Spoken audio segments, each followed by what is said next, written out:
প্রিয় দর্শক, আজকে আমি আপনাদের স্বাগত জানাচ্ছি। আমি শাকওয়াত হোসেন সেলিম। আজ আমাদের অতিথি প্রবাসী গানের পাখি খ্যাত নতুন প্রজন্মের অহংকার ফারজানা পপি। আপনাকে স্বাগত আমাদের স্টুডিওতে। প্রিয় দর্শক, ফারজানা পপি আসলে প্রবাসে গানের যেখানে কোনো অনুষ্ঠান সেখানেই তার ডাক পড়ে এবং তিনি নাটকও অভিনয় করেছেন। তার অনেক গুণের অধিকারী তিনি। আমরা তার অনেক বিষয় আমরা আজকে জানবো। আমি প্রথমে পপির কাছে জানতে চাইবো যে আপনি কখন যুক্তরাষ্ট্রে আসেন, সেই সময়টার কথা যদি বলেন।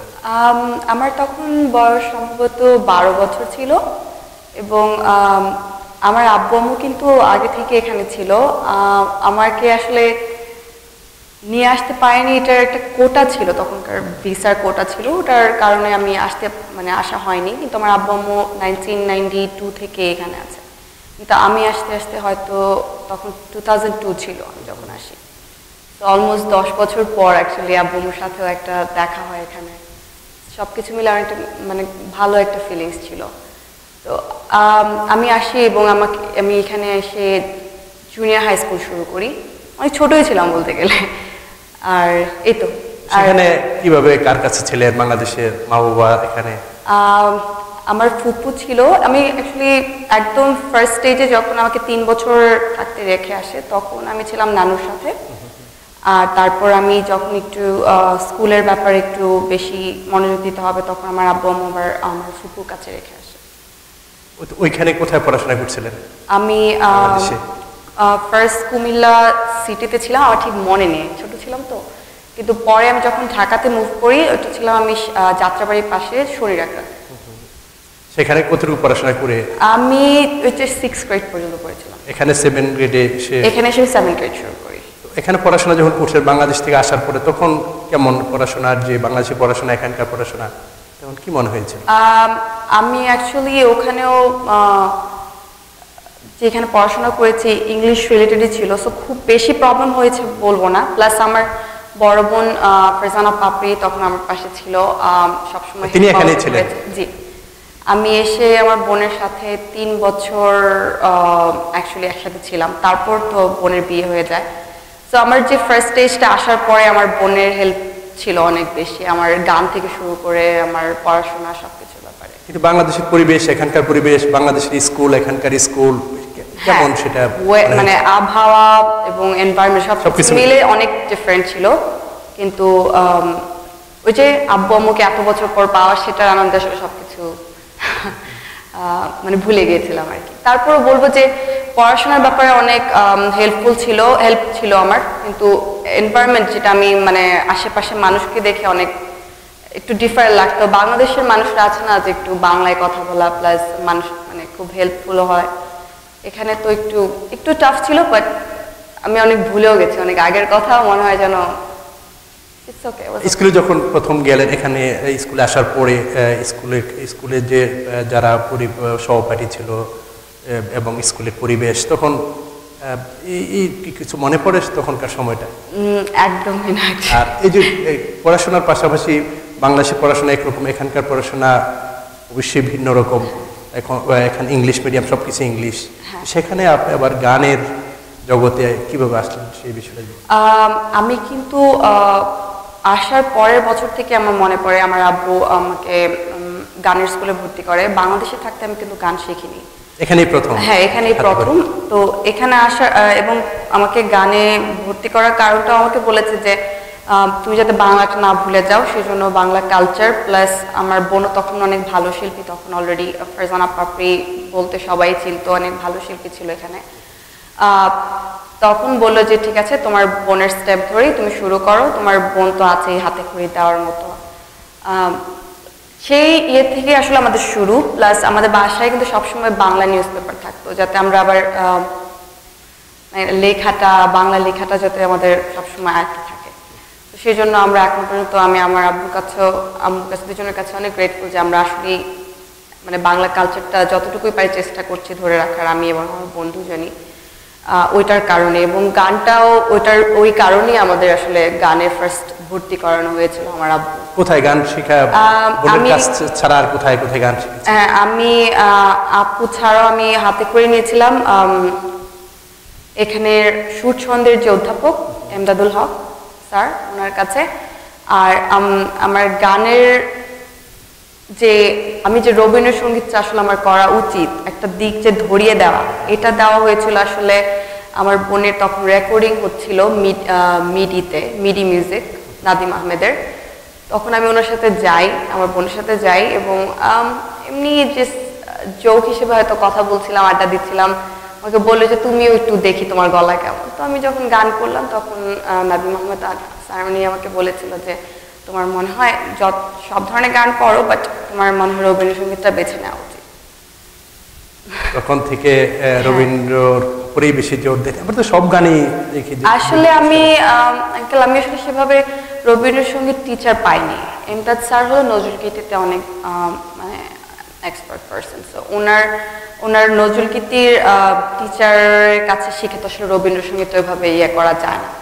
তো আমি ওইভাবে আসলে টিচার পাইনি, ওই সময়ে এতটা ছিল না আমাদের। এটা তো আরও 10 বছর আগের কথা।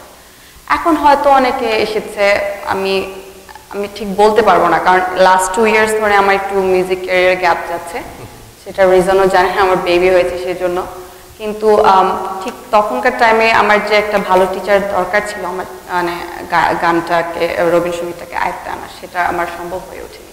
প্রবাসী কি আসলে এরকম শিক্ষক রয়েছে জানা মতে?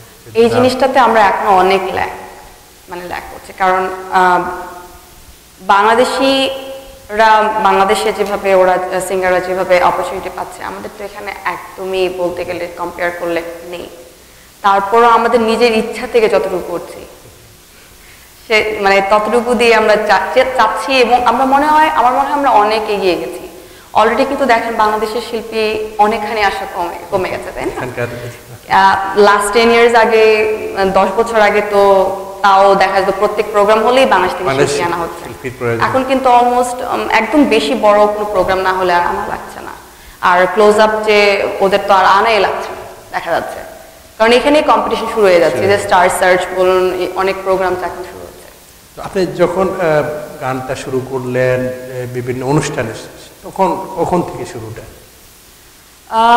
ওই যে আমার বোন যখন গান করতো, আমার ঠিক ফার্স্ট শোটার কথা মনে নেই, বাট আমার এটা মনে আছে যে আমার কোনো বোনের কোনো প্রোগ্রাম ছিল, আর তখন তো এত শিল্পীও ছিল না। দেখা যায় যে আমাদের ছোটদের দিয়ে শুরু করতে হতো প্রোগ্রাম। তো আমি একটা গান কোনো নতুন শিখলাম, যে ঠিক আছে তাহলে তুমি শুরু করো, এরকম। তো আমার কোনো বোনের কোনো একটা প্রোগ্রামে আমার প্রথম গান করা হয়। আর তখনকার কিন্তু ঘরোয়া প্রোগ্রাম অনেক বেশি হতো, এত বড় প্রোগ্রাম এখানে মানে ক্যাপাবিলিটি ছিল না এত করার। একটা ঘরোয়া প্রোগ্রাম আমার মনে হয় আমি করেছিলাম প্রথম গান। তো এখন গানের বিভিন্ন প্রোগ্রামে ডাক পড়ে আগে থেকে অনেক বেশি, কিন্তু যে এখানে কথা শোনা যায় যে শিল্পীদের যে সম্মানের যে বিষয়টা, যে সেটা আসলে কতটুকু, সেটা কি সম্মানজনক, যে আসলে কি এখানে পেশা হিসেবে নেওয়ার মতো সে অবস্থা আছে কিনা প্রবাসে? আসলে ওই যে বললাম, আমাদের যেহেতু অ্যাবিলিটি নাই এত শেখার, সেজন্য দেখা যায় মানুষের ইচ্ছাটা একটু কম থাকে, কারণ এটা দিয়ে তো আমরা আসলে বেঁচে থাকতে পারবো না ওই আয়টা দিয়ে। তো যথাক্রমে আমরা যেটা করি, এটাকে প্রফেশন হিসেবে না নিয়ে সাথে আমরা কোনো জব করছি। আর জব করলেই যেটা হয়, ইন্টারফেয়ার হয়। একটা সিঙ্গার কিন্তু শুধু সিঙ্গারই থাকা উচিত, কারণ তাহলে আমাদের চর্চাটা থাকবে, সবকিছু থাকবে। তো যখন আমরা আরেকটা প্রফেশন অলরেডি বেছে নিচ্ছি, তখন এটা ইন্টারফেয়ার্স হচ্ছে। আর সেটা হলে দেখা যায় সঙ্গীতে আমরা সময় দিতে পারছি না ততটা। আর সেটা হলে হয় কি, যেহেতু আমরা ওইভাবে সময় দিতে পারছি না, আমরা যথাক্রমে বাংলাদেশের তুলনায় আমরা ওইভাবে এত বেশি বড় সিঙ্গার অত হতেও পারছি না। আর তখনই যেটা হয়, আমরা সম্মানটাও পাচ্ছি না, মানে একটার সাথে একটা যুক্ত হয়ে যাচ্ছে আর কি। মানে পেশা হিসেবে নেওয়ার মতো এখানকার যে বর্তমান যে বাঙালি সমাজ রয়েছে, যে অডিয়েন্সটা রয়েছে, আসলে কি সেটা সম্ভব কিনা? অডিয়েন্স ভালো আছে, কিন্তু হ্যাঁ, বাংলাদেশে যেরকম সেখানে সেই তুলনায় আমাদের এখানে অডিয়েন্স অনেক ভালো, শ্রোতারা আছে। আর সেই জন্যই কিন্তু এই যে প্রোগ্রামগুলো অনেক বাড়ছেও ইদানিং। দেখছেন যে প্রতি উইকেন্ডেই সবাই প্রোগ্রাম করছে, এবং প্রোগ্রামে অনেক দর্শকও হচ্ছে। কিন্তু ওই যে বললাম, আমাদের এখনো ওই পরিমাণ আর্নিংটা হচ্ছে। আমাদের যেমন সিঙ্গারদের একটা আর্নিং দিয়ে, ওটা দিয়ে আমাদের চলতে হবে, রাইট? ওটা তো কখনো এখানে এই দেশে থেকে সম্ভব না, কারণ আমরা সেই পরিমাণ আর্নিংটা পাচ্ছি না, সেটা দিয়ে আমাদের সংসার চলছে না। সো স্বভাবত আমাদের অন্য জব দিকে যেতে হচ্ছে। এটা হয়তো সাইড শখ হিসেবে আমরা করছি, এরকম শখ হিসেবে এখন পর্যন্ত। তো এখানে যে সঙ্গীত শিক্ষার যে বিষয়টা আসলে কি সেই পরিবেশটা সেই শিক্ষা ব্যবস্থা বা সেই প্রতিষ্ঠান রয়েছে কিনা? এখন কিন্তু একটু প্রতিষ্ঠান বাড়ছে। আগে তো শুধু আমি যখন ছিলাম তখন মাত্র সুরছন্দ আর বিপা, তারপর হয়তো আমি ঠিক জানি না, বাট খুবই কাউন্টেড, হাতে গোনা কয়েকটা। এখন কিন্তু অনেকগুলো বাড়ছে, আমি জানি সাদা রং একটা আছে এবং আরো কয়েকটা, শুধু মানে 2-3টা না, অলমোস্ট 10, 5 or 10 অনেক হয়েছে। হ্যাঁ, অনেকগুলো হয়ে গেছে। সো স্বাভাবিক, আমার মনে হয় যে ওই যে আমার বাবা যে উদ্দেশ্যে শুরু করেছিল, সবাই আমার মনে হয় এখানে সেই উদ্দেশ্যেই, বেশিরভাগ মানুষ যেটা আমি জানি যে বাংলা কালচারটার মধ্যে থাকবে, একটু গান শেখায়। তো ওই উদ্দেশ্যেই কিন্তু শুরু হয়।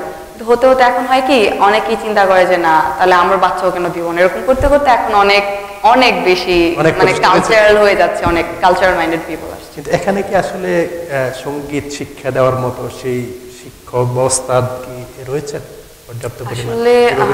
প্রতিষ্ঠান রয়েছে। সব স্যারদেরকে রেসপেক্ট করে আমি বলবো, যারা আছে তারা তো ভালো আছে, কিন্তু আমার মনে হয় আরো দরকার, আরো শিক্ষকও আমাদের দরকার, এবং সব ধরনের ক্যাটাগরি যাতে দরকার। কারণ সবাই তো শুধু নজরুল বা ক্লাসিকেই থাকবে না, এক এক ধরনের ক্যাটাগরি একটা ভালো ওস্তাদ দরকার আমাদের। যেমন আমি এখন পর্যন্ত খুঁজে আমার মনে হয় একটা রবীন্দ্রসঙ্গীতে ভালো একটা ওস্তাদ পাচ্ছি, যাকে আমি মানে যার হাত ধরে আবার আমি আরো আগাতে পারি। আমাদের আরো মানে দরকার আর কি। তো এখানে যে প্রবাসীরা রয়েছে, প্রবাসীদের মধ্যে সঙ্গীত চর্চার যারা নতুন প্রজন্ম যারা আছে, তাদের আগ্রহ কেমন?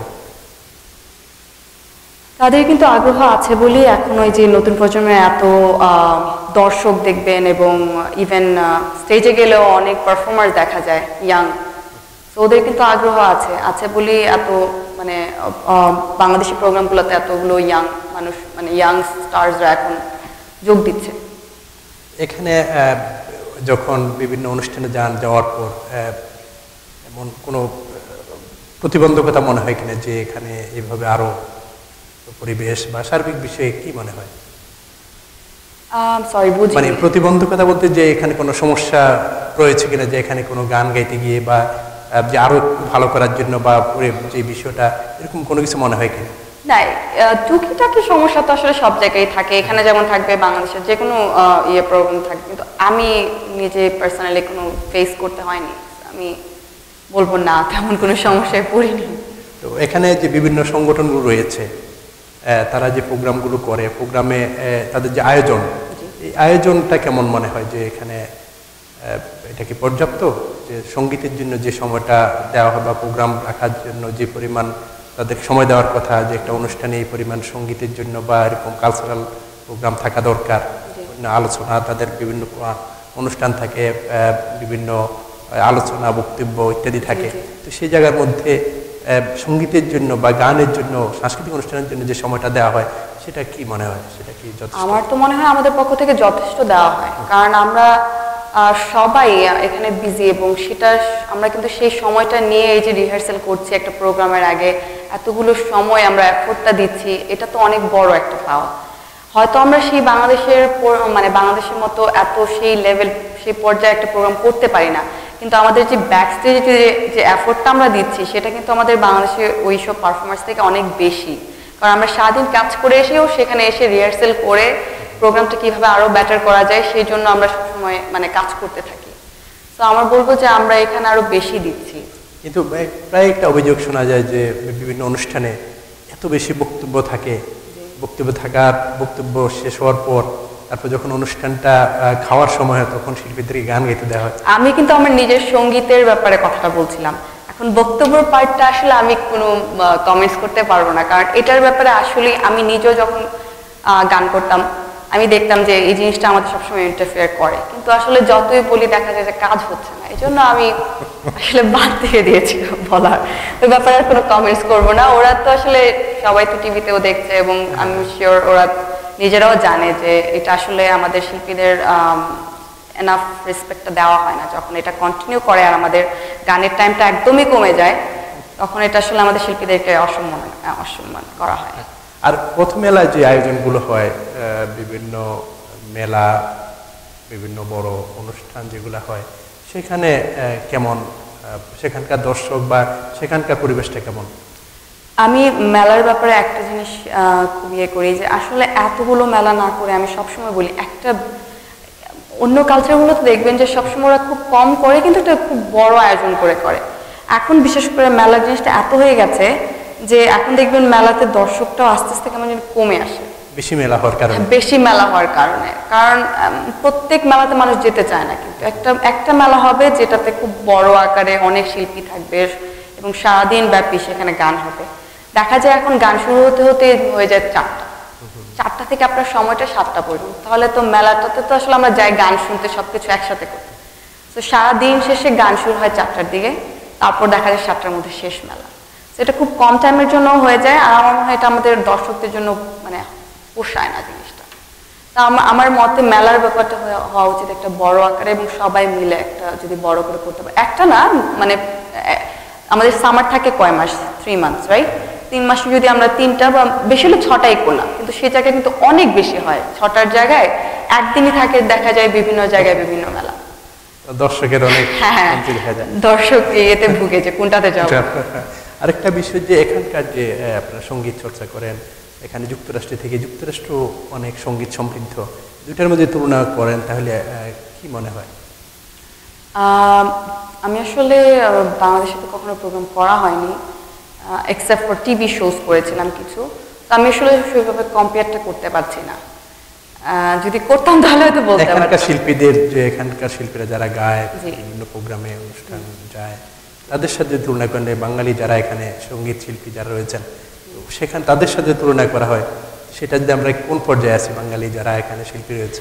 আপনি কি বলতে চাচ্ছেন যে এখানকার মূলধারা যারা এখানে আছে এবং এখানকার যুক্তরাষ্ট্রের মূলধারা যারা সঙ্গীত শিল্পী রয়েছে, জি, তাদের সাথে যদি সেই পর্যায়ে যাওয়ার কোনো সুযোগ রয়েছে কিনা বাঙালিদের? আরো সময় লাগবে এটা। চেষ্টা অনেক শিল্পী অনেক বড় জায়গায় উঠেছে, ওর সাথে আমি জানি, কিন্তু ওই লেভেলে যাওয়ার আমাদের আরো অনেক সময় লাগবে আমার মনে হয়। এখনো সেই টাইমটা হয়নি, হয়তো আরো 5-10 years after maybe। আর বাংলাকে, বাংলা সংস্কৃতিকে, বাংলা গান সঙ্গীতকে মূলধারায় যদি তুলে ধরার প্রয়োজন অবশ্যই রয়েছে, সেটা কিভাবে সম্ভব? এখানে আমি কয়েকজন হাতে গোনা আমি সিঙ্গার দেখেছি যারা আসলে খুব ভালো করছে, কিন্তু ওই যে জিনিসটা হয় ওদেরকে আসলে ইন্সপিরেশন দিতে হবে, উৎসাহ দিতে হবে। দেখা যায় যে তুমি ইংলিশ গান করছো না, কেন একটু বাংলা গান করো। প্যারেন্টসরা কিন্তু অনেকে যেরকম বলে যে আমার ছেলে, মানে অনেক সময় আছে না, প্রাউড ফিল করে যে আমার ছেলে ইংলিশ জানে বা ইয়ে জানে, কিন্তু ওরা আবার কিন্তু ওইটাও প্রাউড ফিল করে যদি বাংলা গান জানে। তো দেখা যায় যে বেশি পুশ করতে চায় যে না তুমি বাংলা গান শিখো, ইয়ে না করো। যদি আমার মনে হয় যে একটা ও না ইংলিশ গানে ভালো করছে, তাকে ওইভাবে ইনস্টিটিউশনে দেওয়া উচিত, ওকে ওইভাবে শিখতে দেওয়া উচিত, তাহলেই তো আমাদের বাংলাদেশে কোনো একটা সিঙ্গার ওই লেভেল আমাদের মেইন স্ট্রিম আমরা দেখতে পাবো, তাই না? এখন কি কেউ এরকম আছে যে? আমি দেখেছি অ্যাকচুয়ালি আমি হাতে গোনা মানে 2জন বা 3জন দেখেছি, খুব ভালোই করছে। আমি একজন জানি বিশেষ করে, আপনি জানবেন নিলয়, যে খুদেরাজ, ওর যে একটা ছোট ভাই আছে, আমি নামটা ভুলে গেছি, আমার মনে হয় মাহি, ও কিন্তু খুব ভালো করছে। ওকে যদি আপনি ওইভাবে ভালো একটা ইনস্টিটিউশনে দেন, আমার মনে হয় ও ভালো করবে। আরেকটা মেয়ে ছিল, আমি ঠিক নামটা বলতে পারছি না, একটা প্রোগ্রাম আমি দেখেছিলাম, ও খুব, ওই মেয়েটা খুব ভালো গায়, এবং আমি তাকে নিজে কথা বলেছি ওর সাথে যে তুমি শিখো, আমার মনে হয় তুমি অনেক ভালো করবে। আমি যখনই কোনো সিঙ্গারকে খুব ভালো দেখি, ভালো গাচ্ছে, আমি সবসময় যাই, এবং বিশেষ করে যদি একটা ইয়াং পার্সন হয় তাহলে তো আমি ডেফিনেটলি ইন্সপিরেশন দেওয়ার চেষ্টা করি যে তুমি আরো এটা করো বা এটা ভালো হবে তোমার জন্য। এখানে আপনি জব করছেন, যেহেতু এখানে সঙ্গীতে সেই হিসেবে যেভাবে সম্মানী দেওয়ার কথা সেটা আসলে দিতে পারছেন না বিভিন্ন কারণে, এবং জব করছেন, সংসার, পড়াশোনা, সবগুলো কিভাবে মেনটেন করতে পারছি না বলে এই যে গানটা 2 বছর ধরে গ্যাপ যাচ্ছে। কিন্তু আমার ইচ্ছা আছে ইনশাল্লাহ, কারণ আমি এখন আসলে আমার ব্যাচেলার্সের দিকে বেশি দিচ্ছি। আর নেক্সট ইয়ার যদি আমরা ইনশাল্লাহ শেষ করতে পারি, তাহলে আমার ইচ্ছা আছে আবার ইনশাল্লাহ ব্যাক করার মিউজিক লাইফে, কারণ এখন তো একদমই চর্চা করা হয় না। যেহেতু চর্চা করা হয় না, সেজন্যই আসলে আমি স্টপ দিয়েছি।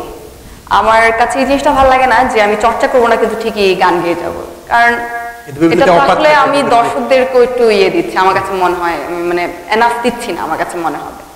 তো এই জন্য গ্যাপ দিচ্ছি। আর আমার জবও করতে হচ্ছে, কারণ আসলে আমার যেটা হয় আর কি, ব্যাচেলার শেষে আমি ওয়েট করতে চাই না যে আমার একটা জবের জন্য। আমি এখন যেখানে জব করছি আমি সেটাই পার্মানেন্ট হয়ে যাবে আমার ব্যাচেলার্সের পরে। সো এই জন্য জবটাও কন্টিনিউ রাখছি, অ্যাটলিস্ট স্যাটারডে জব করার চেষ্টা করছি, যখন আমার বাচ্চাকে আমার সবাই দেখতে পাচ্ছে ফ্যামিলির, প্লাস বাচ্চা তো আছেই, সংসার এগুলো দেখতে হচ্ছে একসাথে। তো সবগুলো মিলে মানে চলে যাচ্ছে আর কি, সেই জন্য একটু গানটা একটু ব্রেক দিচ্ছি। তো এখানে যে পরিবেশ সব কিছু মিলে বাঙালি কমিউনিটি, তো তাদের সাথে বাঙালি কমিউনিটি যেভাবে বেড়ে ওঠার কথা, কি মনে হয় সেভাবে কি তারা এগোচ্ছে? সার্বিক বিষয়ে পড়াশোনা, শিক্ষায় নতুন প্রজন্ম কিভাবে এগিয়ে যাচ্ছে সেটা কি? শিক্ষায় কিন্তু অনেক এগিয়ে যাচ্ছে মাশাআল্লাহ। আর একমাত্র একটা জিনিসে আমার কাছে শুধু আনকমফোর্টেবল লাগে,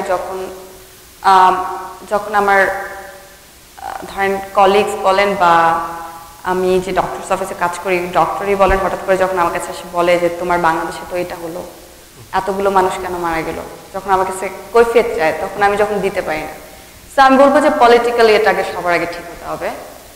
আর সবচেয়ে বেশি আমরা যে ধাক্কাটা খেয়েছিলাম রানা প্লাজা, ওটার ব্যাপারে আমি অনেক বেশি মানুষের কাছ থেকে শুনতে পাচ্ছি। তো আমাদের আসলে মানে এইসব জিনিস যখন আগে ঠিক হবে তখন আমার মনে হয় যে আমরা আরও এগিয়ে যেতে পারবো। তো এগুলো আমাদের অনেক পিছিয়ে রাখছে, বিশেষ করে এখানকার মানুষ যখন বাংলাদেশ বলতে ওইসব মাথায় চিন্তা আসে তখন অটোমেটিকলি ওরা নেগেটিভলি চিন্তা করে ওই দেশের ব্যাপারে। যদিও আমরা কিন্তু মানুষরা যারা বাংলাদেশিরা আমরা কিন্তু পজিটিভটা দেওয়ারই চেষ্টা করি। আমরা ক্রিকেট চিনে না কেন, ক্রিকেট চিনানোর চেষ্টা করি, কারণ এটাতে আমরা ভালো করছি। যদিও আমরা পজিটিভ দেওয়ার চেষ্টা করি, বাট হয় কি ওইসব জিনিস আমাদের আবার ব্যাক করে দেয়। যখন আমরা বলতে চাই যে আমরা একজন বাংলাদেশি, তখন বলে বাংলাদেশে তো এটা হয়েছে, it automatically comes out. সেই বিষয়টা আসে। আমরা এই বিষয়ে আরো কথা শুনবো, আমরা একটু বিরতি যাবো। প্রিয় দর্শক, সময় হলো বিরতি পর আবার আমরা ফিরে আসবো আজকে আমেরিকা। আজ আমাদের অতিথি সঙ্গীত শিল্পী পারজানা পপি।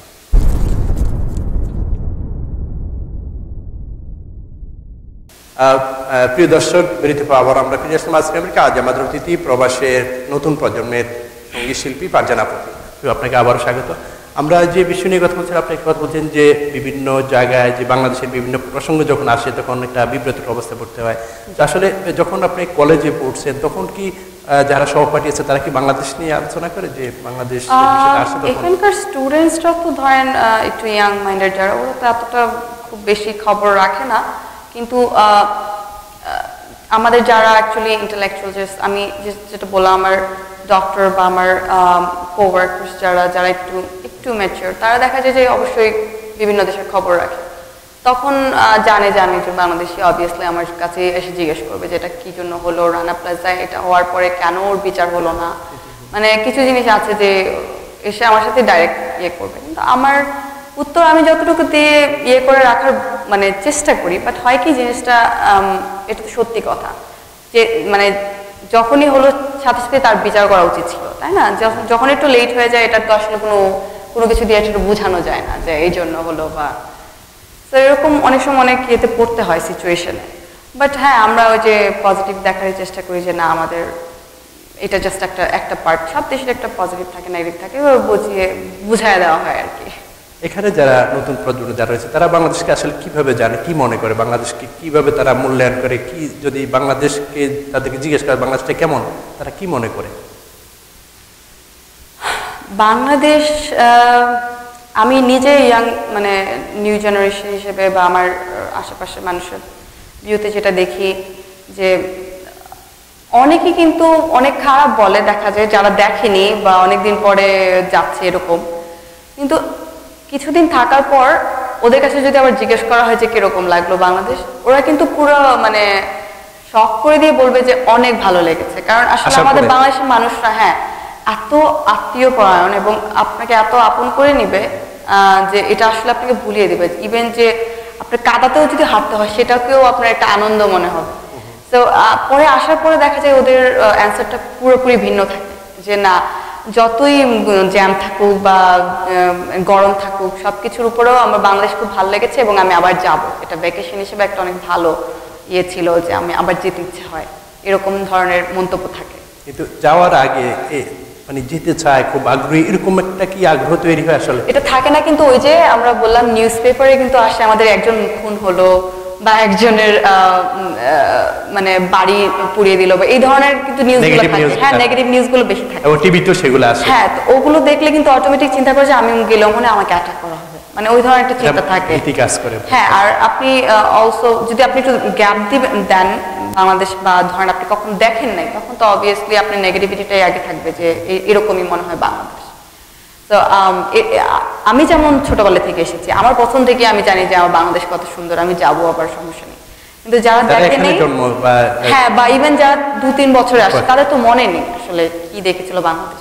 তো তাদের কাছে কিন্তু ভিউটা থাকে ওরকমই, যে তারা একটা ভয়ঙ্কর বাংলাদেশ মনে করে, যে বাংলাদেশের এবং মিডিয়াতে যে বিষয়গুলো আসে। হ্যাঁ, আমাদের মিডিয়াতে আমার কেন জানি মনে হয় যদি কম্পেয়ারও করি ইন্ডিয়ার সাথে, আমাদের মিডিয়াতে খুব তাড়াতাড়ি নেগেটিভ ভিউটা তাড়াতাড়ি দেখে দেওয়া হয়। আমি জানি না কেন, বাট ইন্ডিয়া কিন্তু ওদের নিজের মানে ওই নেগেটিভিটিটা খুব মানে এইভাবে দেখার চেষ্টা করে যে না কোনো খারাপ কিছু, হ্যাঁ, ওইভাবে দেখানোর চেষ্টা করে। আমাদের বাংলাদেশ মনে যেন একজনকে কাটা হচ্ছে, বেয়ে হচ্ছে, ওটা একদম ডাইরেক্ট ক্যামেরাটা নিয়ে সামনে নিয়ে দেখানো হয়, খুব বিচ্ছিরি লাগে ওটা দেখতে। তো তখন বাংলাদেশ বলতে কিন্তু আপনি যদি সার্চ দিয়ে দেখেন গুগলে, দেখবেন সবার এইসব পিকচার্সগুলো আসছে, অথচ ইন্ডিয়া দিলে সেই জায়গাটায় একটা ভালো ভিউ পিকচার্স আসছে। তো মানুষ তো দেখা যায় গুগল দিয়ে এখন বেশিরভাগ দেখতে চায় যে একটা জায়গায় যাবো, ঠিক আছে আমি দেখি। তো এই ধরনের পিকচার্স থাকলে হয় কি নেগেটিভিটিটাই আসে মানে বিশ্ব দরবারে বাংলাদেশকে একটা ভয়ঙ্কর দেশ হিসেবে এরকম একটা উপস্থাপন করা হয়, দেখানো হয় ওইভাবেই। সেই বিষয়টা গুগলে গেলেও দেখা যায়, মিডিয়াতে সব জায়গায় মানে নেতিবাচক প্রচারণটাই বেশি। বাংলাদেশের অর্জনগুলো আসলে সেভাবে হয়তো আসে না, এরকম মনে হয়। এই জন্য এখন নতুন প্রজন্ম যারা আছে আসলে তারা বাংলাদেশে যেটা আগ্রহী হয় না, এই বিষয়টা আপনার মনে হয়। এবং আপনার যারা সহপাঠী রয়েছে বা যারা আপনার সাথে পড়াশোনা করছে বা নতুন প্রজন্মের যারা সহযাত্রী, তারা এরকমই মনে করে, সেটার জন্য আসলে কি করা দরকার? ওই যে আমাদের মিডিয়াতেও যেভাবে কাজ করতে হবে, সেম থিং উইথ পলিটিশিয়ান, ওদেরও সবাই মিলেই কাজ করতে হবে। আমি তো আসলে অনেক ছোট মানুষ, এই ব্যাপারে হয়তো এত বেশি কমেন্টস করতে পারবো না, কিন্তু আপনারা যারা বড় তারা নিজেরা আসলে বসে এই জিনিসটা, এই যে পলিটিক্সটা সবার আগে বেশি দরকার। তারপর যেটা দরকার আসলে বলে যে বাংলাদেশের মানুষ ভালো না, আমার মনে হয় আইনটা ভালো না। আইন দিলে যে কোনো জায়গায় ভালো মানুষ হয়ে যায়। এরকম অনেক এক্সাম্পল আমরা দেখেছি, ঠিক আছে, ইরান আছে বা মালয়েশিয়া বলুন বা ওইসব কান্ট্রি, সব জায়গায় যেখানে আইন যদি প্রয়োগ করা হয় ভালোভাবে, মানুষ সবাই এমনি ভালো হয়ে যাবে। তো ওইটাই আর কি, আমাদের আইনটা আগে দরকার ভালোভাবে। এমনকি আমরা যদি যুক্তরাষ্ট্রের মিডিয়ার সাথে তুলনামূলক আলোচনা করি বা বিশ্লেষণ করি, তাহলে বাংলাদেশের মিডিয়া যে জিনিসগুলো আসে সেগুলো কেমন? আসলে এক একটা যুক্তরাষ্ট্রের মিডিয়া যে খুব বেশি স্বচ্ছ পানি বলবো সেটাও বলবো না, কারণ আমরাও এখানে অনেক কাছে আমরা অনেক কিছু হাইড করে, অনেক নিউজ যেটা আমাদের দেখানোর ইচ্ছে নেই সেটা আমরা দেখাই না, বা দেখা যায় উল্টো করে দিয়েও নিউজটা দেখে। মিডিয়া তো ওদের কাছে সব কিছুরই হাত আছে, ওরা যেভাবে চায় সেভাবে দেখাতে পারবে। তারপরও হয় কি, অ্যাটলিস্ট ওরা যেটা দেখায় মানে একটা খুব ভাবে দেখায় না, যেটা খুব মানুষের চোখে লাগবে। ওই যে আমরা যেটা বললাম, কাটা ছেঁড়া ওই জায়গায় গিয়ে হয়তো পিকচারটা মানে ভিডিও ক্যামেরাটা নিয়ে যাবে না, ওইভাবে নিয়ে যাবে না। তো সবসময় আমরা একটু চেষ্টা করবো যে খুব যাতে গায়ে গিয়ে না লাগে, ওই ধরনের ভিডিও দেখলে বা দেখলে যেটা হয় আমাদের শরীরে খুব গুজবাম্পস এসে যায়। তো ওই আমার কাছে আমার রিকোয়েস্ট থাকবে যে খুব বেশি ক্যামেরাটা ওভাবে দেখানো উচিত না, বাংলাদেশের মিডিয়া যেভাবে দেখায়।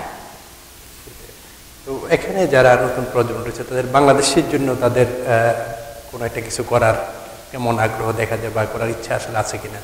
যে তারা যদিও অনেকে এখানে বাংলাদেশে যাওয়ার চিন্তা ভাবনা অনেকেরই নাই, থাকে না, এখানেই প্রতিষ্ঠিত হওয়ার, এখানে সিটিজেন, এখানেই সব কিছু, কিন্তু তারপরেও কি বাংলাদেশে করার মতো সেই আগ্রহটা নতুন প্রজন্ম একজন প্রতিনিধি হিসাবে কি মনে হবে? আগ্রহটা হবে যদি আমাদের নিজেদের সিকিউরিটিটা থাকে। আমাদের এই দেশের সবচেয়ে বড় রিজনটা কি, আমরা যেখানে আছি আমরা একটা লাইফ সিকিউরিটি পাচ্ছি,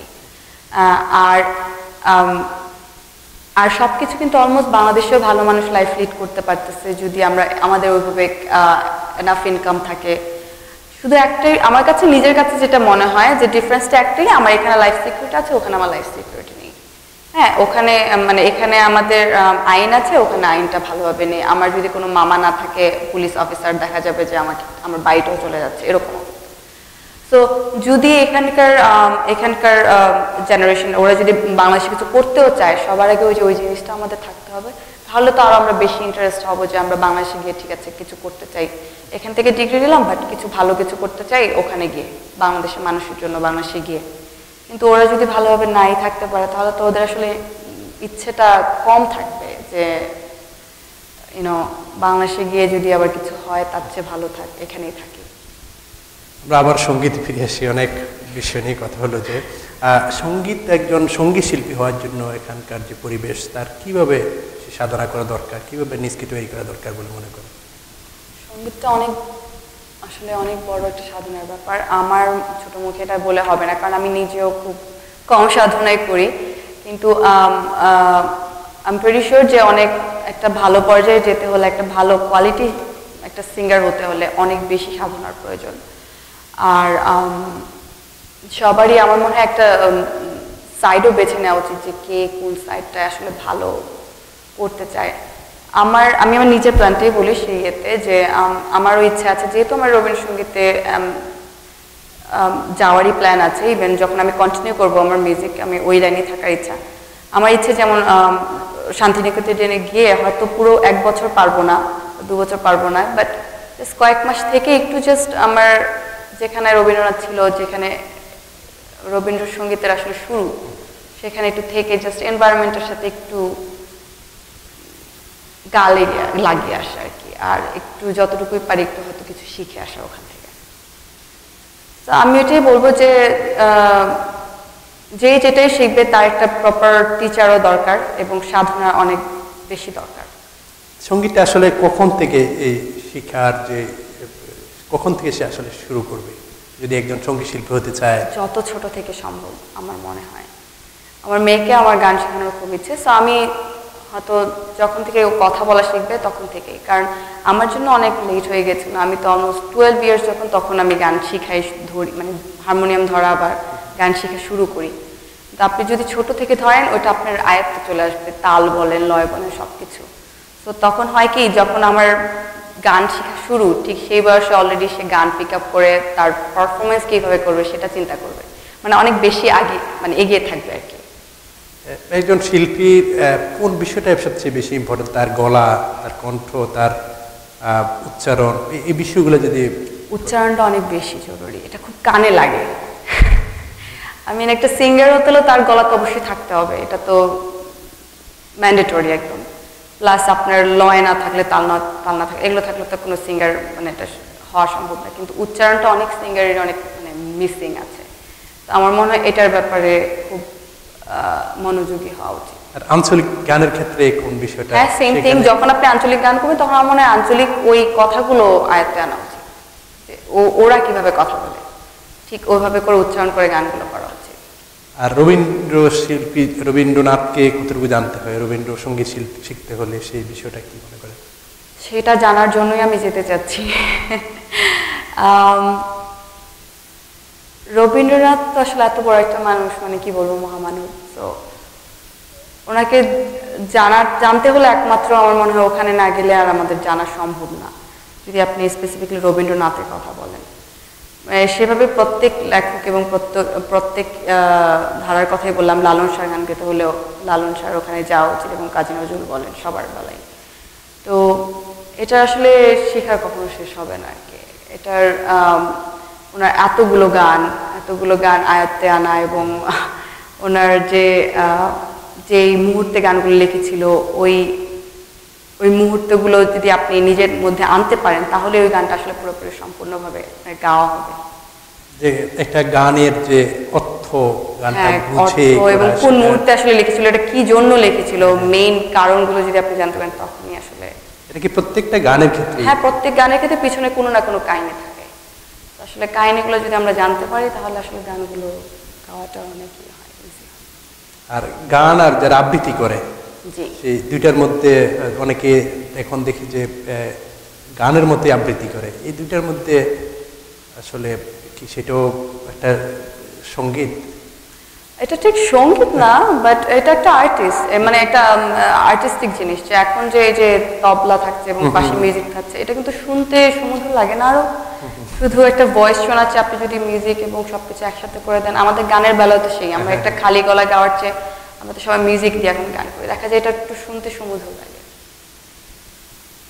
এটা আরেকটা সঙ্গীতের মতোই সেই উপভোগ্য।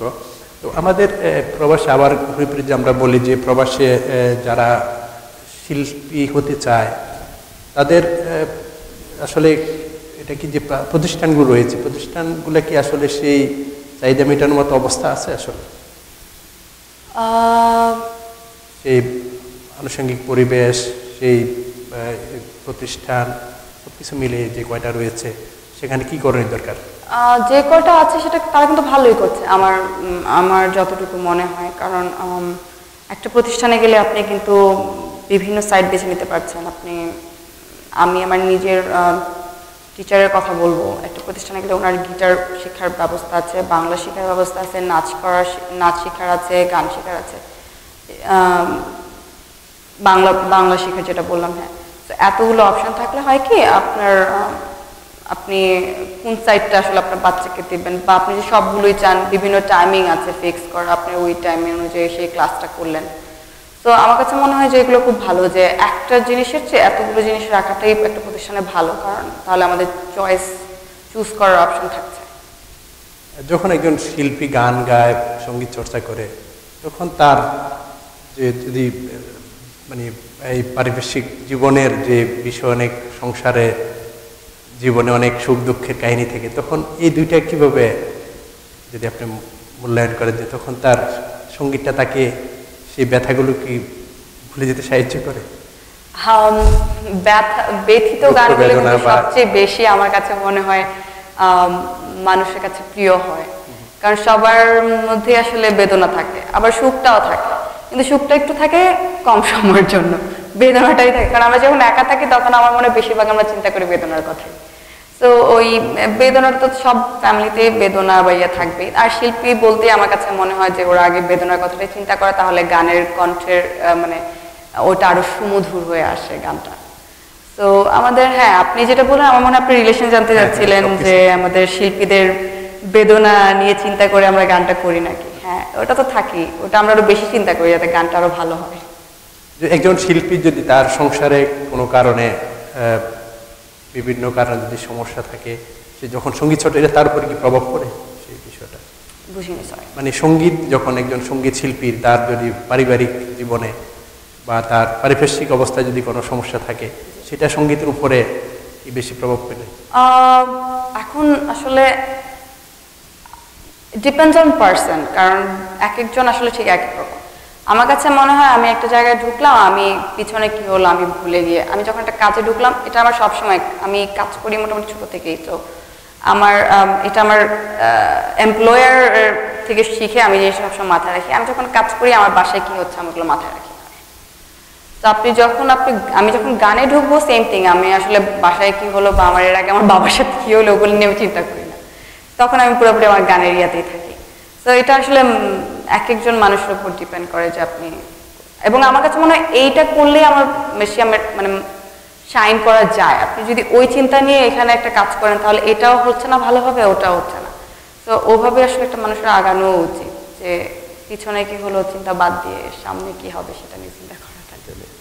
তো আমাদের প্রবাসী সঙ্গীতের সম্ভাবনা কতটুকু, যে এখানে যারা সঙ্গীত চর্চা করে, বা এখানে ভবিষ্যৎটা কেমন দেখছে? আমি কিন্তু দেখছি ভালোই, কারণ ওদের যে উৎসাহটা দেখি বিভিন্ন প্রোগ্রামস গেলে, যে ওদের যে একটা ক্রাউড দেখি, এটা দেখে আমার কাছে মনে হয় যে না, ভালোই। ওরা যে এখন পর্যন্ত বাংলাদেশি গান বা বাংলাদেশি কালচারটার প্রতি এখনো ইন্টারেস্টেড, এটা দেখে আমার কাছে মনে হয় যে না, ভালোই করবে যদি ওরা আসলে এটাতে লেগে থাকে। অনেকে বলেন যে নতুন প্রজন্ম একসময় বাংলা ভাষা ভুলে যাবে, বা বাংলা উল্টো, অনেকে বাংলা পড়তে পারে না, এই বিষয়টা আসলে কি? হয়তো আমি এখন বাংলাদেশি মানুষের সাথে বেশি মিশি বলে জানি না, বাট হয়তো আশেপাশে যেসব জায়গায় খুব কম বাংলাদেশি প্রোগ্রাম হয়তো ওরকম হতে পারে, কিন্তু আমি যাদের পাশে দেখি, আমি কিন্তু দেখি যে ওরা আরো ইন্টারেস্টেড অনেক শেখার। কারণ এখন কিন্তু দেখবেন আপনি ইভেন একটা জব করতে গেলেও দেখা যায় যে আপনি কি কয়টা ল্যাঙ্গুয়েজ জানেন। তো দেখা যায় যে আমি বাংলাদেশি, তো আমার বাংলাদেশি ল্যাঙ্গুয়েজটাই তো আগে জানানো উচিত। দেখা যায় যে ওইটার জন্য চিন্তা করলেও বাংলাদেশি ল্যাঙ্গুয়েজটা আমরা আয়ত্তে আনি নেই, যে আমি তাহলে 2টা ল্যাঙ্গুয়েজ জানি। বাংলা এবং ইংলিশ। অনেকে বলেন যে আসলে এখানকার যে সংবাদপত্র রয়েছে, যে এখানকার যারা আসে মিগ্রেন্ট হয়ে আসে, তাদের কারণেই হয়তো সংবাদপত্র টিকে থাকবে, নতুন প্রজন্ম একসময় হয়তো সংবাদপত্র পড়তে পারবে না। নিউজ পেপারের কথা, যে বাংলা সংবাদপত্র, হ্যাঁ, আসলে এই বিষয়টা কি মনে করেন? এটা আমার কাছে মনে হয় আসলেই হতে পারে, কারণ কি যতই আমরা বলার চেষ্টা করে দেখা যায় পড়ার ব্যাপারটা অনেকেই পারে না, বাংলা পড়ার ব্যাপারে। যেমন আমি মোটামুটি পড়তে পারি, কিন্তু আপনি যদি একটা খুব হার্ড একটা খুব ওই ধরনের বাংলা একটা ওয়ার্ড চান, তাহলে দেখা যাবে যে আমার আসলে সমস্যা হচ্ছে। এটা হলো প্র্যাকটিসের জন্য এটা হচ্ছে। এবং বাংলা নিউজ পেপার কিন্তু এখনো বাংলা বাসায় আসছে, কিন্তু দেখা যায় কি ওই যে বিজি থাকার কারণে এখন আর হয়তো ওইভাবে পড়া হচ্ছে না বা করা হচ্ছে না। সেটার জন্য আবার ওই যে বাংলা স্কুলগুলো যদি একটু বেশি দেওয়া হয়, তাহলে আমার মনে হয় একটু অন্য কোনো রেজাল্ট আসতে পারে। তো আসলে যেভাবে এখন যে অবস্থা, আসলে কিন্তু যেহেতু বাংলা কোথাও পড়ানো হয় না, সেই হিসাবে হয়তো সেটা একটা কঠিন। একমাত্র মেইন স্ট্রিমে যদি আমরা আসলে আবার রিকোয়েস্ট করি আমাদের ইয়াদের যে একটা সাইডে যদি কোথাও বাংলা স্কুলের মধ্যে আমাদের বাংলা একটা শেখানো হয়, তাহলে হয়তো সেটা একটু ইমপ্রুভ করতে পারে অবশ্যই। আর এখানে যে সঙ্গীতের, আবারও যদি আমরা বলি যে এখানকার সঙ্গীতকে যদি আরো বেশি জনপ্রিয় করে তুলতে হয়, তাহলে কি করা দরকার? আমার মনে হচ্ছে অলরেডি জনপ্রিয়তা পাচ্ছে। অলরেডি আমাদের সিঙ্গার্সরা অনেক ভালো ভালো সিঙ্গার্স এখন বাংলাদেশ থেকে এখানে এসে পার্মানেন্ট রেসিডেন্ট হচ্ছে, এবং ওরা ওভাবে সম্মান পাচ্ছে না যদিও আমি বলবো, কারণ দেখা যায় বেশিরভাগ প্রোগ্রামেই ভালো সিঙ্গারদের থেকে মোটামুটি যারা গান করে, আমি সবাই খারাপ সিঙ্গার বলবো না, বাট যারা গান করছে তারাই বেশি শো করছে। ভালো সিঙ্গাররা কিন্তু দেখা যায় শো পাচ্ছে না, কারণ অফকোর্স লিঙ্কের ব্যাপার আছে, অনেক কিছুর ব্যাপার আছে। তো আমি বলবো যে ভালো করবে যদি আসলে ওইসব সিঙ্গারদেরকে ওইভাবে ইনভলভ করা হয়। আমাদের 5-6 বছর পর্যন্ত ওয়েট করতে হবে না, অ্যান্ড ইনশাল্লাহ 1-2 বছরের মধ্যেই আমাদের বাংলাদেশ থেকে কোনো সিঙ্গারই আনা লাগবে না, কারণ অনেক ভালো এখানে সিঙ্গার চলে আসছে যারা আমাদের বাংলাদেশের সিঙ্গার থেকে কোনো অংশে কম না। আর এখন নতুন প্রজন্মের প্রতিনিধি হিসেবে আপনি যদি মূল্যায়ন করেন যে এখানকার যে বাংলাদেশের দেশীয় রাজনীতি, এখানে আঞ্চলিক সংগঠনগুলো, সেই কি ভূমিকা রাখছে? খুবই কম ভূমিকা রাখছে, কারণ কি এত বেশি সংগঠন হয়ে গেছে। তার চেয়ে একটা আমাদের যেটা বলবো যে বাংলাদেশ সোসাইটি বলতে একটা বড় সংগঠন থাকলে কি আমাদের জন্য এনাফ না? এতগুলো সংগঠন হয়ে হচ্ছে কি আমরা আরো ডিভাইডেড হয়ে যাচ্ছি। আমাদের এখন ধরেন আমি একটা পিকনিকে যাচ্ছি কালকে, সেখানে আমার নিজের ফ্রেন্ডই হয়তো যাচ্ছে না, কারণ ওদের আবার আলাদা। এতগুলো পিকনিকে তো মানুষ যাবে না, যার যার হয়তো একটা আলাদা পিকনিক থাকে যে শুধু আমরা ওটাতেই যাব। তো হয় কি তখন আমাদের দেখা সাক্ষাৎ কম হচ্ছে আরো। তো একটা বড় হলে হয়তো অনেক, আমি জানি যে একটা বড় হলেও কত সমস্যা হয়। একবার কুমিল্লার, আমি যেহেতু কুমিল্লার মেয়ে, আমাদের কুমিল্লার একটা অনেক বিশাল পিকনিক হয়েছিল, হয় কি একটু ম্যাসাকার হয়ে যায়। কিন্তু অ্যাটলিস্ট হয় কি যদি অনেক মানুষ ইনভলভ হয় এবং অনেক বেশি আয়োজক থাকে, তাহলে সবাই মিলে যদি করে তাহলে কিন্তু এতটা ম্যাচ হওয়ার চান্স কম থাকে। আমি ওই ব্যাপারে বলবো যে আমার মনে হয় একটু সংগঠনগুলো একটু কমিয়ে আনলে আরো ভালো হতো আমাদের জন্য। সেটা। আর নতুন প্রজন্মের যারা, তারা কি এই সংগঠনগুলোর সাথে সম্পৃক্ত হচ্ছে? আমি নিজের চোখে বলবো আমি দেখিনি। তো কারণ একমাত্র পলিটিক্যাল ভিউ ছাড়া কিছু পলিটিক্যাল ইয়াতে আছে যেগুলোতে ইয়াং প্রজন্ম ইনভলভ হচ্ছে, করানো হচ্ছে, ওইটাও বলতে পারি। কিন্তু সংগঠন ওয়াইজ আমি ইয়াং প্রজন্ম খুব কমই দেখেছি ইনভলভ হতে, কারণ এখন পর্যন্ত তো আসলে সব আঙ্কেলরাই বলবো, ওরাই এখন পর্যন্ত সংগঠন ধরে রাখছে। ইয়াং তো খুব কম ইনভলভই হচ্ছে, আনলেস হতেও পারে, আমি ঠিক জানি না, আমি বলতে পারছি না। সো আমি না শিওর হয়ে কিছু বলতে চাই না। সেভাবে মানে যেভাবে হওয়ার কথা সেভাবে হয়তো হচ্ছে না, সেটা কারণটা কি? ওই যে বলবো আমরা আসলে এত ডিভিশন পছন্দ করি না। আমাদের বিশেষ করে আমরা যে এখানে বড় হয়েছি, আমরা সবাই দেখবেন যে আমরা খুব ইউনিটি পছন্দ করি, এত ডিভিশনের মধ্যে আমাদের ভালো লাগে না। আর দেশীয় রাজনীতি যে এখানে হচ্ছে, সেটা নতুন প্রজন্ম হিসেবে আপনি কি ভাবছেন? আসলে কি এখানে বাংলাদেশের রাজনীতি এখানে কি প্রয়োজন রয়েছে? আমার মনে হয় না এখানে কি আসলে কোনো হেল্প হচ্ছে আমাদের এখানে রাজনীতি করে, আমার মনে হয় না কোনো হেল্প হচ্ছে। আমার পয়েন্ট, আমি শুধু আমার এতটুকু উত্তরই বলবো, আর কিছু জানি না। আর মূলধারা রাজনীতিকে নতুন প্রজন্ম সম্পৃক্ত হচ্ছে, কি মনে হয় আপনার? এখানকার রাজনীতিতে যুক্তরাষ্ট্রের হ্যাঁ হচ্ছে, আসলে কয়েকজনই হচ্ছে, আমার মনে হয় না ইনভলভ আছে। আমি নামগুলো ঠিক বলতে পারছি না, বাট আমি দেখেছি যে আসলে অনেক ইনভলভ হচ্ছে এবং এটা আমাদের জন্য অনেক ভালো নিউজ। দেশের কল্যাণে, দেশের জন্য দেশের নাম ধরে রাখছে এবং কল্যাণ হচ্ছে, কল্যাণ হবে আরো ফিউচারে হয়তো ইনশাআল্লাহ। আমাদের সময় একবারে শেষ। যেহেতু আপনি একজন প্রবাসী অত্যন্ত জনপ্রিয় শিল্পী, আপনি যদি আমাদের আজকে এই গানের মধ্যে দিয়ে শেষ করি তাহলে আমাদের প্রোগ্রামটা আমার দর্শকরা অনেক খুশি হবে। এবং আমি তার আগে আমি বিদায় নিচ্ছি। প্রিয় দর্শক, আমাদের আজকের অতিথি প্রবাসের অত্যন্ত জনপ্রিয় সঙ্গীত শিল্পী ফারজানা পপি। আমরা তার গান দিয়ে আজকে শেষ করবো। আমি বিদায় নিচ্ছি, আপনারা ভালো থাকুন, সুস্থ থাকুন। এটা আমার প্রথম গান, আমার লাইফের প্রথম গান, এই জন্য আমার জন্য খুব বেশি স্পেশাল। তো ওই গানটাই করছি। কি গাবো আমি, কি শোনাবো আজি আনন্দ ধামে, পুরবাসী জানে এনেছিলে কে তোমার অমৃত নামে। কি গাবো আমি, কি শোনাবো